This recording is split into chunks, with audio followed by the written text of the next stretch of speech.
Fala pessoal, Engenheiro Luiz aqui, seja muito bem-vindo a mais um Café com Luiz. Aqui é onde eu respondo as dúvidas de vocês aqui do YouTube, as dúvidas que vocês me encaminharam lá no Instagram, na caixinha de perguntas, enfim. Hoje a nossa série Café com Luiz, a gente vai falar sobre reforço estrutural, a gente vai falar sobre ampliação, a gente vai falar sobre projeto estrutural de ampliação. E a dúvida que me encaminharam foi do Renan Prado. Deixa eu pegar aqui para ler para vocês. Antes de eu ler aqui, ó, já se inscreve no canal. Caso você tenha alguma dúvida sobre projeto estrutural também, já deixa aqui nos comentários. Quem sabe num próximo vídeo eu respondo a sua dúvida também. E vamos lá, ó, Renan Prado me encaminhou, só para me contextualizar para vocês, eu estava fazendo um projeto estrutural de uma reforma de uma residência que vai ter uma ampliação e depois eu vou mostrar para vocês.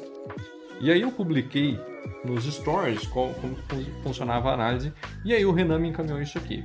Luiz, faz uma live explicando isso, por favor. Eu peguei um projeto para fazer a estrutura de um elevador, de uma resistência, de uma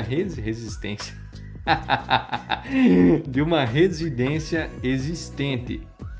E aí, enfim, ele colocou, a minha dúvida foi: como saber se posso ou não utilizar parcialmente a estrutura ou fazer reforço de pilar, reforço de fundação e etc. Então vamos lá, sempre que nós estamos falando de ampliação de uma estrutura existente, nós precisamos tomar alguns cuidados relacionados ao processo executivo da residência, da estrutura no qual está sendo feita a ampliação e também o processo executivo da nova estrutura. E aí existem duas situações. Ou a gente faz a nova estrutura e a gente utiliza de fato a estrutura existente e faz algum tipo de reforço e a gente precisa verificar se os pilares, se as vigas, se as fundações vão resistir aos novos momentos fletores, às novas cargas axiais, a nova estrutura que está sendo concebida, ou a gente faz uma estrutura independente da estrutura existente.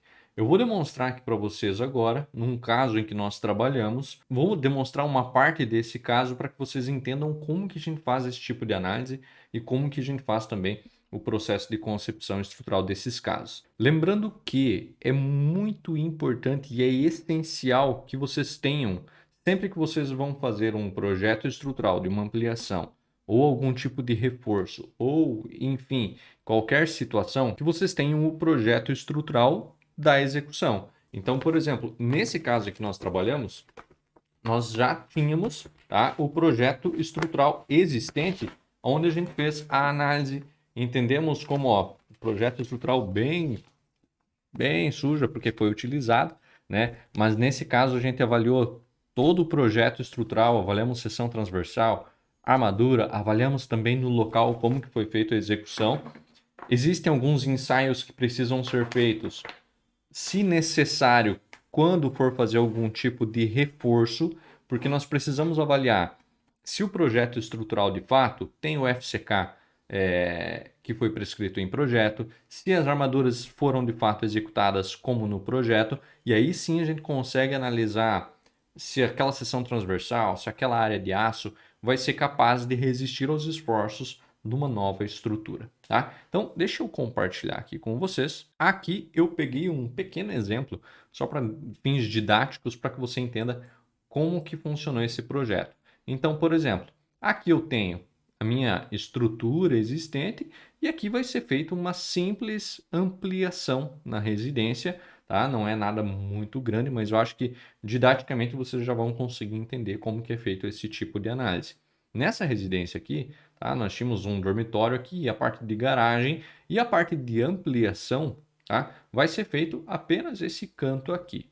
E da mesma forma que o Renan comentou que no projeto dele ele iria fazer uma estrutura de um elevador adicional a uma residência, é o mesmo tipo de análise, tá? Então, por exemplo, aqui nós pegamos do projeto estrutural existente, tá? Pegamos os dados aqui em relação à seção transversal dos elementos, as vigas, as cargas, e nós fizemos a concepção estrutural da residência existente. Após isso, a gente fez o lançamento aqui de uma estrutura adicional de uma estrutura de ampliação. Fizemos o lançamento e aí aqui a gente começa a interpretar a nossa análise. Ou seja, vai existir momentos fletores, vai existir cargas axiais, tá? E aí essas cargas, esses momentos fletores, é o que nós vamos avaliar agora no projeto existente. Nesse caso aqui, nós tínhamos mais 2 pilares, tá, adicionais dessa nova estrutura e também algumas vigas aqui para apoiar as paredes e fazer o fechamento, onde a gente vai ter uma outra cobertura aqui. Se a gente avaliar, tá, pô, vou ter uma nova ampliação, será que isso vai interferir na estrutura existente? Nós precisamos analisar isso aqui de uma forma mais simples. Então, por exemplo, se aqui eu vou ter uma parede, tá, consequentemente eu vou ter um momento fletor, e essa carga, ou eu vou fazer um novo pilar lá na outra extremidade, ou eu vou apoiar na estrutura existente. E aqui a gente entra num outro parâmetro de utilizar a parte de resina, tá? Fazer uma ancoragem química aqui em relação às outras vigas, tá? Mas o que eu preciso avaliar é que se eu fizer uma ancoragem, que seja uma ancoragem química dessa viga na minha viga existente, aqui no mínimo, tá? Eu vou ter uma nova carga axial, tá? Levando em consideração que eu vou ter uma viga biapoiada nesse caso. O que geralmente a gente faz é não fazer um engaste nessa região, apenas fazer uma armadura de apoio. Só que mesmo assim, agora eu preciso verificar nessa minha outra viga, por exemplo, essa minha viga 10 existente, tá? Eu preciso verificar se ela vai passar no dimensionamento com as mesmas configurações que eu encontro no projeto estrutural. Da mesma forma que os pilares, da mesma forma que as fundações. Então, eu preciso avaliar se o meu P1, por exemplo, existente, se ele tem uma dimensão de 15 por 20 e ele tem 4 barras de 10, com essa nova carga adicional, será que vai passar no dimensionamento? Como que isso vai funcionar? Se não passar, quais são os princípios que a gente deve seguir aqui? Aumentar a seção transversal, fazer reforço adicional em armaduras, entender como que vai ser esse mecanismo até em relação ao estado limite de serviço, em relação aos deslocamentos.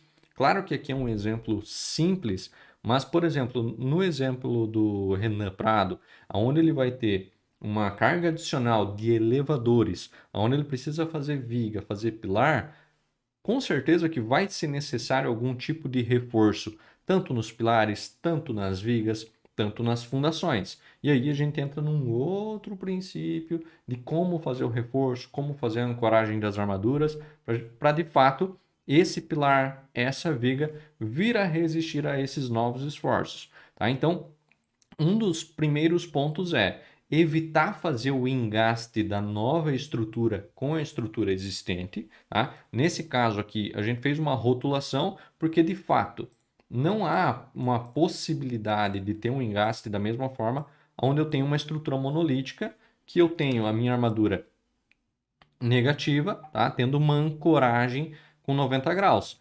É muito difícil fazer o processo executivo a não ser que eu faça o escoramento, tá? Remova toda essa região de concreto para eu poder fazer aí sim a ancoragem da armadura negativa no caso de engastes. Nesse caso, nesse projeto aqui, a gente fez uma rotulação, tá? Onde também vai ter uma ancoragem química da armadura, mas vai ser uma armadura mínima, digamos assim, tá? Se você pegar aqui na minha viga 101, eu vou ter apenas 2 barras de 10 ancorando aqui até a outra face aqui da minha viga. Da mesma forma, tá? Aqui nessa outra região. E aí agora a gente entra em outros cuidados, que é o seguinte. Nesse caso aqui, nesse projeto, tá? Em todos os projetos, vocês vão perceber que vai ter a locação das sapatas também. Uma dica que eu dou em relação a isso é para você encontrar, por exemplo, a tensão admissível que foi feita a execução, que foi feito o dimensionamento do projeto existente, onde a gente pega a carga axial dos pilares, depois de um lançamento, pega o tamanho da sapata, e aí eu tenho a relação de força, tensão admissível, força vezes, dividido pela área, e aí eu consigo encontrar a tensão admissível do solo a partir do projeto estrutural já existente. Depois que eu encontro essa tensão admissível, eu incluo isso no meu projeto estrutural e aí eu refaço o cálculo das fundações. E agora eu preciso tomar um outro cuidado, que é com a sobreposição das sapatas, com a sobreposição das fundações, para que eu também não influencie a nova estrutura, tá? Bulbo de tensões das sapatas, onde eu vou influenciar na estrutura existente. E aí eu preciso ter esse cuidado também. Nesse caso aqui, a gente trabalhou com um pilar recuado apenas para apoio, justamente porque eu não queria fazer com que essa minha viga aqui, tá? Como eu tenho uma parede aqui, eu não queria que essa minha viga ela se apoiasse no meu P9 e tivesse uma carga adicional no meu P9. Isso aqui ia fazer com que eu tivesse uma área de seção da sapata muito maior. E aí, consequentemente, eu ia ter que fazer um reforço na sapata P9. O que a gente fez? Atribuímos o P2, tá? Que seria um novo pilar com uma nova fundação. E aí, esse meu trecho aqui ficaria em balanço. Sempre que eu estiver trabalhando com uma nova estrutura, uma ampliação, a primeira opção é sempre trabalhar com uma estrutura independente da estrutura existente.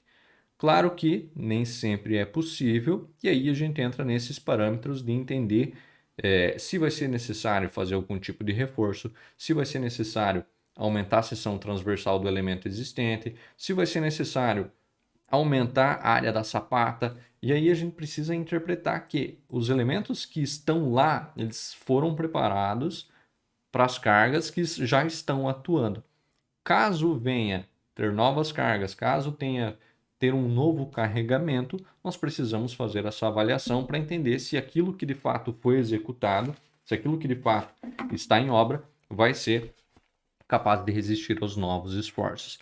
Lembrando que nós também precisamos avaliar, dependendo de cada caso, seja por ensaios não destrutivos, a parte do FCK, entender qual que é a armadura que de fato está lá, para ver se o que foi feito em projeto de fato foi executado. Tá? Não dá para olhar apenas para o projeto, é preciso também avaliar o que está executado lá na obra. Beleza? Espero que vocês tenham gostado. Caso vocês tenham alguma dúvida, deixa aqui nos comentários. Quem sabe assim, no próximo Café com Luiz eu respondo a sua dúvida também.